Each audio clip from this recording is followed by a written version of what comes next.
Secretário de Estado de Comunicação Social, Maurício Juvinal Acara, reafirma que o governo continua a sensibilizar a população, livre os jovens Sira, a utilizar a internet saudável, onde prevê a informação Sira Nebe destruir a unidade nacional.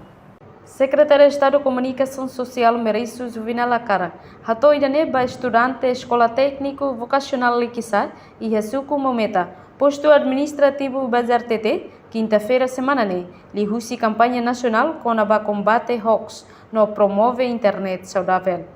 Secretário de Estado de Comunicação Social, Maurício Juvinal Acara, hateten, hoax mak informação lalos, nebe halo e mahotu pânico, também mais a intenção nebe oioin. Lia falso, para nação ne moris e gossip, para nação ne pânico nyalara, para nação ne labele moris e harmonia social nyalara, para sob unidade nacional nação dunia. Então é muito agora preocupa, baidane desinformação com hoax. Também impacto ne.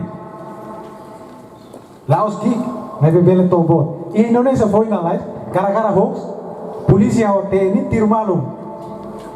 Tambah hoax dan TNI dan polisi ladiak, kuliah ladiak polisi. So polisi mos la verifica, nia pa defende nia korps, nia pa tiru.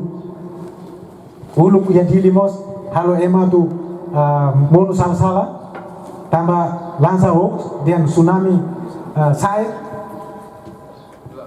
Ema trauma, ema alai sai untuk dare. Lahane halai runguranga ne impacto si hoax lebe halo ema panik quando panik ona ema la racional ema nara halai de Ia fatin hanesan presidente Conselho Imprensa Oteliote dehan liberdade opinião no imprensa garante ona ia Constituição RDTL artigo hatnulu to hatnulu resing ida Nunes cidadão hotu iha poder atu kolia sai ida de magnia hare rona no senti mas be tem que o espírito responsabilidade. Pode ser a tua opinião no Facebook, WhatsApp, Twitter. E temor Facebook para sebar aqui a pesquisa ou seja itania orang Rusia plan internasional sebuatnya quase 70% Rusia população Timor ne usa Facebook.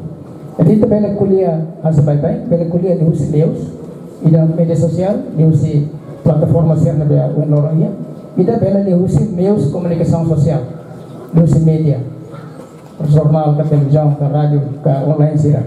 Itu pun sira pernah jurnalis sira interview ini, kayak itu pun sira pernah haruka itu pun sira opinion kakak di Rusia media sira.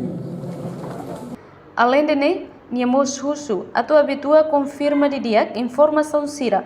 Molok partilha tutan informação sira li husi plataforma digital hanesan Facebook, WhatsApp, Instagram no selok tan. Campanha nacional combate hoax no promove internet saudável ne hetan participa máximo. Husi professores no estudante este vez sira e hal likisa. Husi likisa Sabina Sansa hato reportagem. Janela informação by Emma Hotu. Atu reta informação atual diakliu kita haluha. Haneham botão subscribe, like, halo comentário no farre tutang ba media social Hotu.